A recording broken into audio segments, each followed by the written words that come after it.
Hello students, नमस्कार सभी को गुड इवनिंग। तो आज आपका फिर से स्वागत है एक न्यू वीडियो में। तो जैसा कि आप सभी को पता है, अपने आरएसएटी एग्जाम से संबंधित इंपॉर्टेंट क्वेश्चंस की वीडियोस आपके लिए लेकर आते रहते हैं।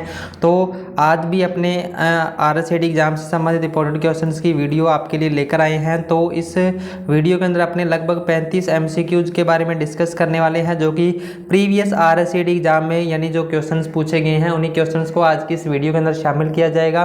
तो वीडियो काफ़ी इंपॉर्टेंट होने वाला है, तो आपने वीडियो को पूरा देखना है और चैनल पे नए हो तो चैनल को जरूर से सब्सक्राइब करना है और अपने दोस्तों के साथ में जरूर से शेयर करना है। तो अभी अपने आज की क्लास को शुरू करते हैं। तो आज का जो अपना पहला इंपॉर्टेंट क्वेश्चन है, विंडो 10 में स्क्रीन के बैकग्राउंड को कहा जाता है।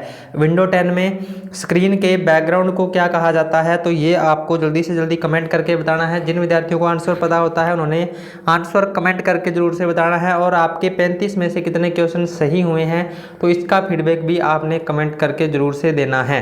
तो अभी आपने इसका आंसर बताना है कि विंडो 10 में स्क्रीन के बैकग्राउंड को क्या कहा जाता है। तो इसका राइट आंसर आपका हो जाएगा ऑप्शन नंबर बी, यानी क्या कहा जाता है? डेस्कटॉप कहा जाता है। तो ऑप्शन नंबर बी है वो इसका राइट आंसर हो जाएगा। विंडो 10 में स्क्रीन के बैकग्राउंड को क्या कहा जाता है? तो डेस्कटॉप कहा जाता है। ऑप्शन नंबर बी इसका राइट आंसर हो जाएगा। उसके बाद नेक्स्ट क्वेश्चन है, किसी ज्ञात सॉफ्टवेयर बग की मरम्मत जो आमतौर पर बिना किसी शुल्क के उपलब्ध होती है कहलाती है। यानी किसी ज्ञात सॉफ्टवेयर बग की मरम्मत यानी जो आमतौर पर बिना किसी शुल्क के उपलब्ध होती है वो क्या कहलाती है? तो ऑप्शन आपका है वर्जन, पेज, ट्यूटोरियल और FAQ। तो इसमें से आपको बताना है कि बग की यानी मरम्मत जो आमतौर पर बिना किसी शुल्क के उपलब्ध होती है उसको क्या कहा जाता है। तो ऑप्शन नंबर बी है वो इसका राइट आंसर हो जाएगा, यानी क्या कहा जाता है? पेज कहा जाता है। तो ऑप्शन नंबर बी है वो इसका राइट आंसर हो जाएगा। उसके बाद नेक्स्ट क्वेश्चन है जो अपना, आप MS ऑफिस दस्तावेज को PDF फाइल स्वरूप में कैसे सहेज सकते हैं? आप MS ऑफिस दस्तावेज को PDF फाइल स्वरूप में कैसे सहेज सकते हैं? तो ये आपको बताना है। तो इसमें ऑप्शन है आपका, फाइल टैब में सेव एज विकल्प में सेव एज PDF चुनिए। बी नंबर ऑप्शन है वॉइस ओवर IP का उपयोग करके। सी नंबर ईमेल लिखकर। डी नंबर ऑप्शन है प्रिंट प्रयोग का उपयोग करके। तो इसका राइट आंसर आपका हो जाएगा, फाइल टैब में सेव एज विकल्प में सेव एज PDF चुनिए। यानी आप सेव एज विकल्प पे क्लिक करके और PDF यानी सेव एज PDF चुन के आप क्या है यानी PDF फाइल को यानी सहेज सकते हैं। तो ऑप्शन नंबर ए है वो इसका राइट आंसर हो जाएगा। उसके बाद नेक्स्ट क्वेश्चन है, रिसाइकल बिन का क्या कार्य है? रिसाइकल बिन का कार्य क्या है? तो रिसाइकल बिन का कार्य यानी अपने जब कंप्यूटर में से किसी भी फाइल या फोल्डर को हटाते हैं तो वो क्या होता है? रिसाइकल बिन में स्टोर होता है। यानी अपने कंप्यूटर का कचरा पात्र अपने इसको कह सकते हैं। कंप्यूटर का कचरा पात्र ये होता है, यानी अपने कंप्यूटर में से किसी भी फाइल और फोल्डर को डिलीट करते हैं तो वो रिसाइकल बिन में जाता है। और यानी इसका जो राइट आंसर है आपका वो हो जाएगा हटाई गई फाइल को संग्रहित करना, यानी ऑप्शन नंबर सी है वो इसका राइट आंसर हो जाएगा। और एक एग्जाम में यानी इसकी परमानेंट डिलीट करने की शॉर्टकट की भी पूछा जाती है। तो परमानेंट डिलीट करने की शॉर्टकट की क्या हो जाएगी? शिफ्ट प्लस डिलीट हो जाएगी। परमानेंट डिलीट करने की शॉर्टकट की शिफ्ट प्लस डिलीट हो जाएगी। तो ये भी आपने ध्यान रखना है। तो अभी इसका राइट आंसर आपका हो जाएगा, रिसाइकल बिन का क्या कार्य होता है? हटाई गई फाइल को संग्रहित करना, यानी ऑप्शन नंबर सी है वो इसका राइट आंसर हो जाएगा। नेक्स्ट है, निम्नलिखित में से कौन सा विकल्प इस क्रिया को निर्दिष्ट करता है? किसी वस्तु को गंतव्य तक ले जाते समय माउस बटन को दबाए रखना है। यानी अपने कौन सा विकल्प है जो इस क्रिया को निर्दिष्ट करता है कि जब आप यानी किसी फोल्डर को एक जगह से दूसरी जगह पे जैसे ट्रांसफ़र करते हो, यानी इस फोल्डर को आपने इसके गंतव्य तक लेके जाना है तो आपको माउस का जो बटन है वो दबाए रखना है। तो वो कौन सी प्रक्रिया कहलाती है? तो ऑप्शन नंबर ए है आपका हाईलाइट करना। बी नंबर ऑप्शन है ड्रॉपिंग। सी नंबर ऑप्शन है ड्रैगिंग। डी नंबर ऑप्शन है क्लिक करना। तो अपने किसी भी फोल्डर को एक जगह से दूसरी जगह पे उठा के रखते हैं तो वो प्रक्रिया क्या कहलाती है? ड्रैगिंग कहलाती है। तो ऑप्शन नंबर सी है वो इसका राइट आंसर हो जाएगा, ड्रैगिंग। उसके बाद नेक्स्ट क्वेश्चन है, निम्नलिखित में से कौन सा इंटरनेट ब्राउज़र का वैध उदाहरण नहीं है? यानी कौन सा इंटरनेट ब्राउज़र का वैध उदाहरण नहीं है, ये आपको बताना है। तो गूगल क्रोम एक वेब ब्राउज़र होता है, मोजिला फायरफॉक्स भी एक प्रकार का वेब ब्राउज़र होता है, माइक्रोसॉफ्ट एज भी एक प्रकार का वेब ब्राउज़र होता है। तो इसका राइट आंसर आपका हो जाएगा एडोबी एक्रोबैट, यानी क्या है, किसी भी प्रकार के वेब ब्राउज़र का उदाहरण नहीं है। तो ऑप्शन नंबर डी है वो इसका राइट आंसर हो जाएगा। उसके बाद नेक्स्ट क्वेश्चन है, भारतीय रेलवे सेवाओं के संबंध में पीएनआर नंबर क्या है? भारतीय रेलवे सेवाओं के संबंध में पीएनआर नंबर क्या है? पीएनआर यानी आपको बताना है क्या है। तो इसका राइट आंसर है वो हो जाएगा ऑप्शन नंबर ए, पैसेंजर नेम रिकॉर्ड। यानी पीएनआर नंबर का, यानी पीएनआर का मतलब क्या होता है? पैसेंजर नेम रिकॉर्ड होता है। तो ऑप्शन नंबर ए है वो इसका राइट आंसर हो जाएगा। उसके बाद नेक्स्ट क्वेश्चन है, निम्नलिखित में से कौन सा एक ऑपरेटिंग सिस्टम नहीं है? यानी कौन सा एक ऑपरेटिंग सिस्टम नहीं है, तो ये आपको बताना है। ऑप्शन नंबर ए है MS window XP, B number option है MS window 7, C number option है MS विंडो 8 और डी नंबर ऑप्शन है MS विंडो 9। तो अगर अपने ऑपरेटिंग सिस्टम की बात करें तो MS विंडो XP भी एक प्रकार का ऑपरेटिंग सिस्टम होता है, विंडो 7 भी होता है, विंडो 8 भी होता है। यानी कौन सा एक ऑपरेटिंग सिस्टम इसमें नहीं है? तो विंडो 9 यानी किसी भी प्रकार के ऑपरेटिंग सिस्टम का प्रकार नहीं होता है। तो ऑप्शन नंबर डी है वो इसका राइट आंसर हो जाएगा, यानी विंडो 9 एक प्रकार का ऑपरेटिंग सिस्टम नहीं होता है। उसके बाद नेक्स्ट क्वेश्चन है, स्प्रेडशीट में डेटा कैसे व्यवस्थित किया जाता है? स्प्रेडशीट में डेटा को कैसे व्यवस्थित किया जाता है? तो ऑप्शन नंबर ए है रेखाएं और रिक्त स्थान, बी नंबर ऑप्शन है लेयर और प्लेन, सी नंबर ऑप्शन है रो और कॉलम, डी नंबर ऑप्शन ऊंचाई और तथा चौड़ाई। तो इसका राइट आंसर आपका हो जाएगा ऑप्शन नंबर सी, यानी रो और कॉलम। रो और कॉलम यानी स्प्रेडशीट में जो डेटा है उसको रो और कॉलम के अंदर व्यवस्थित किया जाता है। तो ऑप्शन नंबर सी है वो इसका राइट आंसर है वो हो जाएगा। नेक्स्ट क्वेश्चन है, डॉट मैट्रिक्स एक प्रकार का है। डॉट मैट्रिक्स एक प्रकार का क्या होता है? तो ये आपको बताना है। ऑप्शन नंबर ए है आपका टैप है, बी नंबर ऑप्शन है डिस्क का, सी नंबर ऑप्शन है प्रिंटर का और डी नंबर ऑप्शन है बस का। तो इसका जो राइट आंसर है आपका वो हो जाएगा ऑप्शन नंबर सी, यानी प्रिंटर का। यानी डॉट मैट्रिक्स एक प्रिंटर का प्रकार होता है। तो ऑप्शन नंबर सी है वो इसका राइट आंसर हो जाएगा, ऑप्शन नंबर सी, यानी डॉट मैट्रिक्स से एक प्रिंटर का प्रकार होता है। उसके बाद नेक्स्ट क्वेश्चन है, निम्नलिखित में से कौन सी व्यवस्था आरोही क्रम सही ढंग से रखी गई है? यानी आपको आरोही क्रम में बताना है। आरोही क्रम में, तो आरोही क्रम में क्या होता है? यानी अपने छोटे से बड़े की ओर लिखते हैं। तो आरोही क्रम में यानी इसके अंदर बताना है। तो आरोही क्रम में कैसे हो जाएगा? पहले KB आएगा, फिर MB आएगा, फिर GB आएगा, फिर TB आएगा।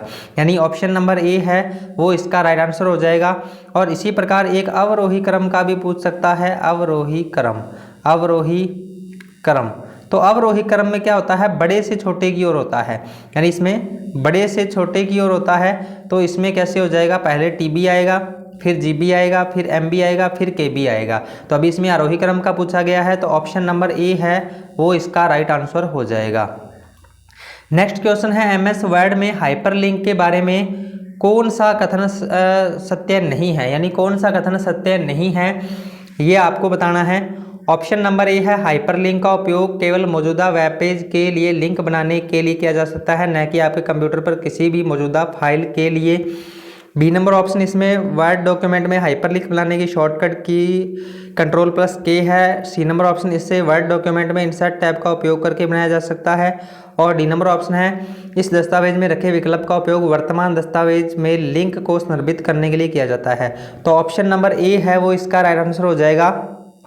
हाइपरलिंक का उपयोग केवल मौजूदा वेब पेज के लिए लिंक बनाने के लिए किया जा सकता है, न कि आपके कंप्यूटर पर किसी मौजूदा फाइल के लिए। यानी अपने हाइपरलिंक का यूज है वो अपने कंप्यूटर में मौजूद किसी भी फाइल के लिए जनरेट कर सकते हैं। तो ऑप्शन नंबर ए है वो इसका राइट आंसर है वो हो जाएगा, ऑप्शन नंबर ए। उसके बाद नेक्स्ट क्वेश्चन है, USB का तात्पर्य है। USB का तात्पर्य क्या है? यानी USB क्या है? तो ऑप्शन नंबर ए है एक भंडारण उपकरण, बी नंबर ऑप्शन है एक पोर्ट का प्रकार है, सी नंबर ऑप्शन है एक प्रोसेसर है, डी नंबर ऑप्शन कीबोर्ड है। तो USB क्या होता है? एक पोर्ट का प्रकार होता है, यानी ऑप्शन नंबर बी है वो इसका राइट आंसर हो जाएगा। यानी एक पोर्ट का प्रकार होता है USB। और अगर USB एक पोर्ट की जगह आपको एक केबल भी देता है तो केबल भी यानी सही है। USB एक केबल भी होती है, जो अपने मोबाइल चार्जिंग की जो केबल होती है वो भी USB केबल ही होती है। तो इसकी जगह पे अगर आपका केबल दिया हो तो भी सही है, अभी इसमें पोर्ट दिया हुआ है तो ये भी सही है, यानी ऑप्शन नंबर बी है वो इसका राइट आंसर हो जाएगा। नेक्स्ट क्वेश्चन है, एक वेबसाइट का संग्रह है। एक वेबसाइट का संग्रह कौन सा है?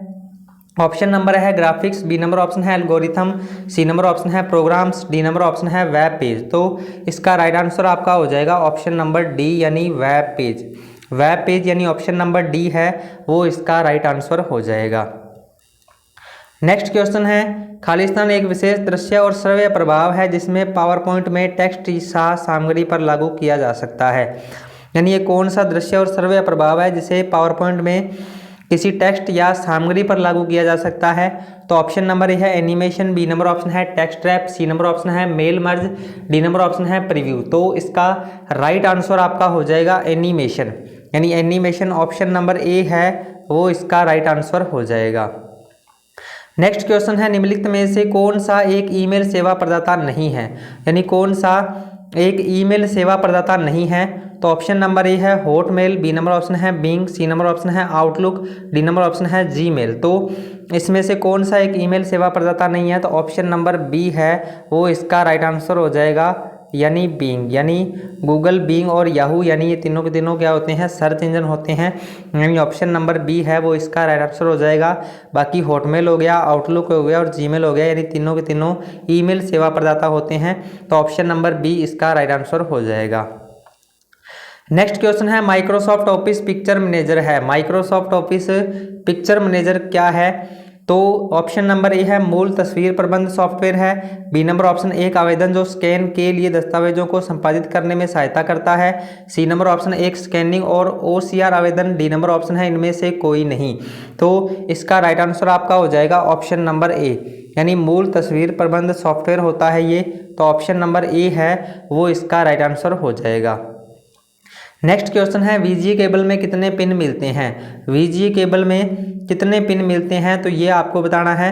तो इसमें 11 होते हैं, 14 होते हैं, 15 होते हैं या फिर 17 होते हैं। तो ये आपको बताना है, जल्दी से जल्दी कमेंट करके इसका आंसर बताइए और साथ ही साथ वीडियो को ज़्यादा से ज़्यादा शेयर कर दीजिए और चैनल पे नए हो तो चैनल को ज़रूर से सब्सक्राइब करके पास वाले बेल आइकन को प्रेस कर लीजिए, ताकि इसी तरीके की वीडियो अगर अपने अपलोड करते हैं तो उसका नोटिफिकेशन आपको सबसे पहले मिल सके।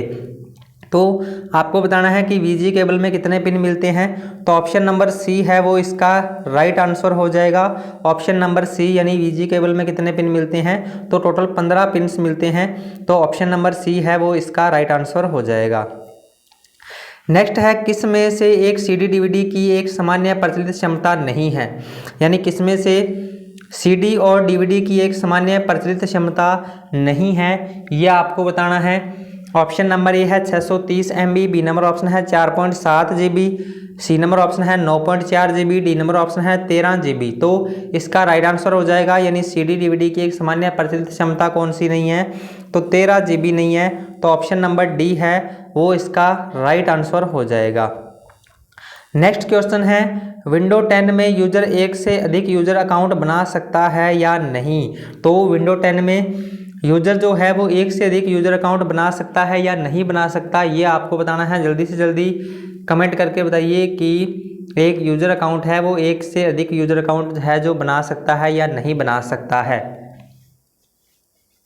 तो ऑप्शन नंबर ए है 2 से अधिक अकाउंट बना सकते हैं, बी नंबर ऑप्शन है 2 अकाउंट बना सकते हैं, सी नंबर ऑप्शन है 1 ही अकाउंट बना सकते हैं, डी नंबर इनमें से कोई नहीं। तो इसका राइट आंसर आपका हो जाएगा 2 से अधिक अकाउंट बना सकते हैं, यानी ऑप्शन नंबर ए है वो इसका राइट आंसर हो जाएगा। नेक्स्ट क्वेश्चन है, रिस्टोर पॉइंट सेट करने पर कंप्यूटर अगर क्रैश हो जाए तो निम्न में से क्या हम वापस रिस्टोर कर सकते हैं? यानी रिस्टोर पॉइंट सेट करने पर अगर अपना कंप्यूटर है जो क्रैश हो जाए तो निम्न में से हम क्या वापस उसको रिस्टोर कर सकते हैं, तो ये आपको बताना है। ऑप्शन नंबर ए है विंडो रजिस्ट्री रिस्टोर करना। बी नंबर ऑप्शन है सिस्टम फाइल इंस्टॉल्ड एप्लीकेशन को रिस्टोर करना। सी नंबर ऑप्शन है both and B. D number option है इनमें से कोई नहीं। तो इसका राइट आंसर आपका हो जाएगा ऑप्शन नंबर सी, यानी अपने विंडो रजिस्ट्री को रिस्टोर करना होगा, सिस्टम फाइल इंस्टॉल्ड एप्लीकेशन को रिस्टोर करना होगा। तो ऑप्शन नंबर सी है वो इसका राइट आंसर हो जाएगा। नेक्स्ट क्वेश्चन है आमतौर पर किस प्रकार का ईमेल खाता व्यापार सेटिंग में उपयोग किया जाता है, यानी आमतौर पर किस प्रकार का ईमेल खाता है जो व्यापार सेटिंग के उपयोग में किया जाता है। ऑप्शन नंबर ए है पीओपी। बी नंबर ऑप्शन है Microsoft exchange. C number option है आईएमपी और डी नंबर ऑप्शन है एचटीटीपी। तो इसका राइट आंसर आपका हो जाएगा ऑप्शन नंबर बी, यानी Microsoft exchange. Option number B है वो इसका राइट आंसर हो जाएगा। नेक्स्ट क्वेश्चन है इंस्टॉल प्रोग्राम को अनइंस्टॉल करने के लिए क्या करते हैं, यानी इंस्टॉल अगर आपने कोई प्रोग्राम कर रखा है तो उसको अनइंस्टॉल करने के लिए क्या करते हैं। ऑप्शन नंबर ए है कंट्रोल पैनल के द्वारा। बी नंबर ऑप्शन है सेटिंग ऐप के द्वारा। सी नंबर ऑप्शन है both and B. D number option है इनमें से कोई नहीं। तो इसका राइट आंसर आपका हो जाएगा ऑप्शन नंबर सी, यानी बोथ एंड बी, यानी कंट्रोल पैनल के द्वारा भी कर सकते हो, सेटिंग ऐप के द्वारा भी कर सकते हो। तो ऑप्शन नंबर सी है वो इसका राइट आंसर हो जाएगा। उसके बाद नेक्स्ट क्वेश्चन है यूजर अकाउंट कितने प्रकार के होते हैं, यूजर अकाउंट कितने प्रकार के होते हैं। तो ऑप्शन नंबर ए है standard account, administrated account. B number option है पर्सनल अकाउंट और रियल अकाउंट, या बोथ एंड बी, या इनमें से कोई नहीं। तो यूजर अकाउंट दो प्रकार के होते हैं, कौन कौन से होते हैं। तो ऑप्शन नंबर ए है वो इसका राइट आंसर हो जाएगा, स्टैंडर्ड अकाउंट होता है और एडमिनिस्ट्रेटेड अकाउंट होता है। तो यानी ऑप्शन नंबर ए है वो इसका राइट आंसर हो जाएगा। उसके बाद नेक्स्ट क्वेश्चन विंडो 10 में प्रोग्राम इंस्टॉल करने के क्या क्या विकल्प हैं। विंडो 10 में किसी प्रोग्राम को इंस्टॉल करने के क्या क्या विकल्प हैं। तो विंडो स्टोर से इंस्टॉल कर सकते हो, इंटरनेट से इंस्टॉल कर सकते हो, सीडी डीवीडी से इंस्टॉल कर सकते हो, या फिर ऑप्शन नंबर डी उपरोक्त सभी। तो इसका जो राइट आंसर है यानी वो हो जाएगा ऑप्शन नंबर डी, यानी किसी भी प्रोग्राम को इंस्टॉल करने के लिए अपने विंडो स्टोर से उसको इंस्टॉल कर सकते हैं, इंटरनेट से भी कर सकते हैं और सीडी और डीवीडी से भी इंस्टॉल कर सकते हैं। तो ऑप्शन नंबर डी है वो इसका राइट आंसर हो जाएगा। नेक्स्ट क्वेश्चन है निम्न में से कौन साइबर अटैक है, यानी इनमें से कौन एक साइबर अटैक है। तो ये आपको बताना है। ऑप्शन नंबर ए है पासवर्ड अटैक है। B number option denial of services है। सी नंबर ऑप्शन फिशिंग है। डी नंबर ऑप्शन उपरोक्त सभी। तो यानी ये सभी के सभी साइबर अटैक हैं। तो इसका राइट आंसर आपका हो जाएगा ऑप्शन नंबर डी, यानी सभी के सभी ये साइबर अटैक हैं, उपरोक्त सभी इसका राइट आंसर हो जाएगा। उसके बाद नेक्स्ट क्वेश्चन है निम्न में से कौन से साइबर अटैक के प्रकार हैं। तो इसमें से आपको साइबर अटैक के प्रकार बताने हैं कौन से हैं। तो ऑप्शन नंबर ए है ब्राउजिंग। बी नंबर ऑप्शन है फिशिंग। सी नंबर ऑप्शन है सर्चिंग और डी नंबर ऑप्शन है उपरोक्त सभी। तो इसका राइट आंसर आपका हो जाएगा ऑप्शन नंबर बी, यानी फिशिंग, यानी साइबर अटैक के प्रकार कौन से हैं। तो ऑप्शन नंबर बी है वो इसका राइट आंसर हो जाएगा, यानी फिशिंग है जो एक प्रकार का साइबर अटैक होता है। नेक्स्ट क्वेश्चन है निम्न में से किस प्रकार के साइबर अटैक के द्वारा आपको चाही गई वेबसाइट की जगह अन्य वेबसाइट पर ले जाया जाता है, यानी किस प्रकार के साइबर अटैक के द्वारा आपको चाही गई वेबसाइट की जगह अन्य वेबसाइट पर ले जाया जाता है। तो ये आपको बताना है। ऑप्शन नंबर ए है DNS poisoning. B number option है फिशिंग। सी नंबर ऑप्शन है session hijack. D number option है उपरोक्त सभी। तो इसका राइट आंसर आपका हो जाएगा ऑप्शन नंबर ए, यानी DNS poisoning. Option number A है वो इसका राइट आंसर हो जाएगा। नेक्स्ट क्वेश्चन है निम्न में से कौन सा मेलवेयर का उदाहरण नहीं है, कौन सा मेलवेयर का उदाहरण नहीं है। तो ऑप्शन नंबर ए है Trojan horse. B number option है स्पाईवेयर। सी नंबर ऑप्शन है वायरस। डी नंबर ऑप्शन है एंटीवायरस। तो इसमें से कौन सा मेलवेयर का उदाहरण नहीं है। तो ऑप्शन नंबर डी है वो इसका राइट आंसर हो जाएगा, यानी एंटीवायरस जो है वो यानी एक मेलवेयर का उदाहरण नहीं होता है, यानी ऑप्शन नंबर डी है वो इसका राइट आंसर हो जाएगा। उसके बाद नेक्स्ट क्वेश्चन निम्न में से कौन सा मेलवेयर का कार्य नहीं है, यानी कौन सा मेलवेयर का कार्य नहीं है। तो ऑप्शन नंबर ए है कंप्यूटर से डेटा को नष्ट करना। बी नंबर ऑप्शन है कंप्यूटर से डेटा को रिकवर करना। सी नंबर ऑप्शन है कंप्यूटर से डेटा को चोरी करना। डी नंबर ऑप्शन है उपरोक्त में से कोई नहीं। तो इसका राइट आंसर हो जाएगा आपका कंप्यूटर से डेटा को रिकवर करना। ऑप्शन नंबर बी है, यानी मेलवेयर का कार्य कौन सा नहीं है, कंप्यूटर से डेटा को रिकवर करना। ऑप्शन नंबर बी है वो इसका राइट आंसर हो जाएगा। नेक्स्ट क्वेश्चन है, निम्न में से कौन सा सॉफ्टवेयर आपके कंप्यूटर की जासूसी करता है एवं आपसे संबंधित सूचनाओं का आदान प्रदान करता है। यानी कौन सा सॉफ्टवेयर है जो आपके कंप्यूटर की जासूसी करता है एवं आपसे संबंधित सूचनाओं का आदान प्रदान करता है। तो ऑप्शन नंबर ए है Trojan horse, B number option है वायरस, सी नंबर ऑप्शन है स्पाईवेयर, डी नंबर ऑप्शन है उपरोक्त सभी। तो इसका राइट आंसर आपका हो जाएगा ऑप्शन नंबर सी यानी स्पाईवेयर। स्पाईवेयर क्या होता है, आपके कंप्यूटर की जासूसी करता है और आपसे संबंधित सूचनाओं का आदान प्रदान करने का काम करता है। तो ऑप्शन नंबर सी यानी स्पाईवेयर इसका राइट आंसर हो जाएगा। नेक्स्ट क्वेश्चन है, निम्न में से किस प्रकार की वेबसाइट पर अपनी व्यक्तिगत जानकारी दर्ज नहीं करनी चाहिए। यानी किस प्रकार की वेबसाइट में यानी आपको अपनी व्यक्तिगत जानकारी है जो पर्सनल इंफॉर्मेशन हैं उनको दर्ज नहीं करना चाहिए। तो ऑप्शन नंबर ए है जिन वेबसाइट की एड्रेस की शुरुआत में HTTPS नहीं होता, बी नंबर ऑप्शन है जिन वेबसाइट में पैडलॉक नहीं होता है, C number option both and B, D number option है उपरोक्त में से कोई नहीं। तो इसका राइट आंसर आपका हो जाएगा ऑप्शन नंबर सी यानी बोथ ए एंड बी, यानी ऑप्शन नंबर सी है वो इसका राइट आंसर हो जाएगा।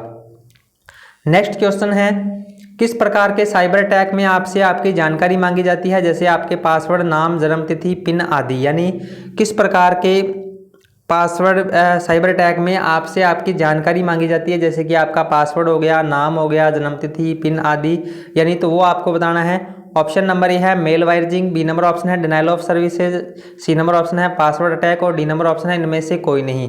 तो इसका राइट आंसर आपका हो जाएगा इनमें से कोई नहीं, यानी ऑप्शन नंबर डी है वो इसका राइट आंसर हो जाएगा। यानी फिशिंग अटैक होता है उसमें आपसे आपकी जानकारी मांगी जाती है, जैसे कि पासवर्ड हो गया, नाम हो गया, जन्मतिथि आदि, यानी उसमें मांगा जाता है फिशिंग अटैक के अंदर। फिशिंग अटैक में यानी ये सब जानकारी है जो मांगी जाती है। नेक्स्ट क्वेश्चन है, निम्न में से कौन सा मेलवेयर का उदाहरण है। कौन सा मेलवेयर का उदाहरण है।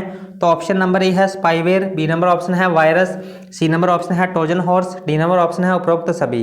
तो यानी कौन से एक मेलवेयर का उदाहरण है ये आपको बताना है। तो इसका राइट आंसर आपका हो जाएगा ऑप्शन नंबर डी यानी उपरोक्त सभी। यानी मेलवेयर का उदाहरण कौन सा है, स्पाईवेयर होता है, वायरस होता है और ट्रोजन हॉर्स होता है। तो ऑप्शन नंबर डी है वो इसका राइट आंसर हो जाएगा। उसके बाद नेक्स्ट क्वेश्चन है, किस प्रकार के साइबर अटैक में आपसे आपकी जानकारी मांगी जाती है, जैसे आपके पासवर्ड, नाम, जन्मतिथि, पिन आदि। तो इसका राइट आंसर आपका हो जाएगा ऑप्शन नंबर बी यानी फिशिंग। अभी अपने इसके बारे में डिस्कस किया है तो ऑप्शन नंबर बी है वो इसका राइट आंसर हो जाएगा फिशिंग।